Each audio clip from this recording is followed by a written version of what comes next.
mapagpalang araw po sa inyong lahat. Ako po si Brian Luis Mendoza at ito po ang aking daily devotion ngayong araw, September 4, 2024. Ngayong araw po ay ating ipagpapatuloy ang ating talakayan about po sa ating series, which is the 7 pillars of complete trust in God. Specifically, tatalakayin po natin ngayon ay about po sa complete trust in God's plan. And sabi po sa ating talata, which is from the Romans chapter 8 verse 28, basahin ko po, "And we know that in all things God works for the good of those who love Him, who have been called according to His purpose." Sa Tagalog po, alam natin na sa lahat ng bagay, gumagawa ang Diyos para sa ikabubuti ng mga umiibig sa Kanya, na Kanyang tinawag ayon sa Kanyang layunin. So why should we put our trust in God's plan? Sasagutin po natin yan batay po sa mga katuruan na aking natutunan ngayong araw. Una po, God has called us for a purpose. Ang Diyos po ay mayroong layunin sa ating buhay. Tayo po ay tinawag niya with a purpose na mapunta tayo sa Kanya. Hindi po paasa ang Diyos gaya ng mga tao. May plano po ang Diyos, kaya naman po tinawag niya tayo for a reason. Kaya naman po ang mga buhay natin ay talagang makabuluhan.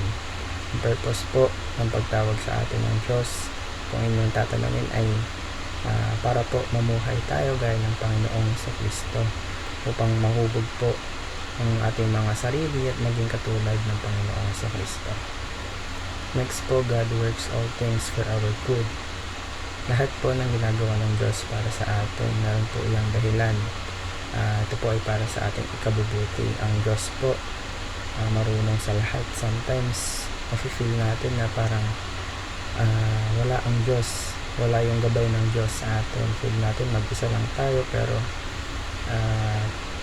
hindi natin alam na merong dahilan kung bakit nangyayari sa atin yung mga kinakaharap natin sa ngayon, na meron pong reason ng Diyos.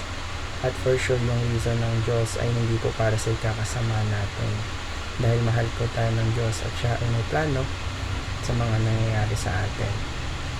Lastly po, God has a plan that no one can hinder. Ang Diyos po, yung plano niyan is wala pong makakahadlang, even si Satanas.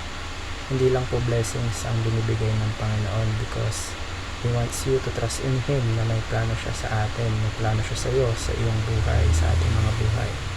Kaya naman po, para sa ating application, una po, discover God's purpose for your life.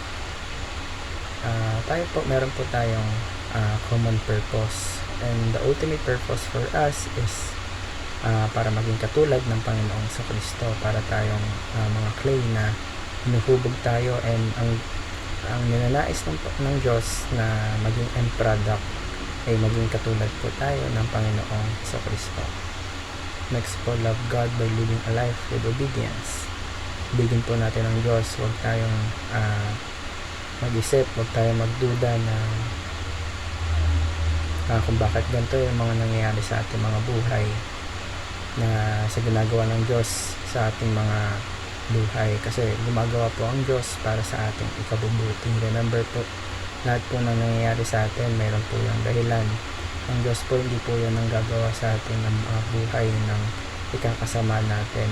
Lahat po iyan ay may reason, mayroon po yung purpose kung bakit nangyayari. That's why number 3, trust God's process of forming you. Again po, hindi lang po blessings ang binibigay ng Diyos sa atin.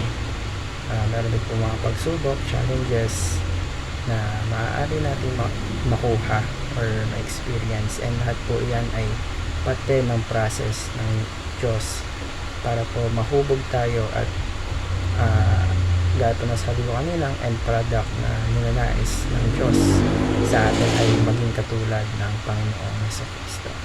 That's why we need to trust in God for all the things that He is doing for us, dahil lahat po ng ginagawa ng Diyos sa atin ay para po sa ating ikabubuti.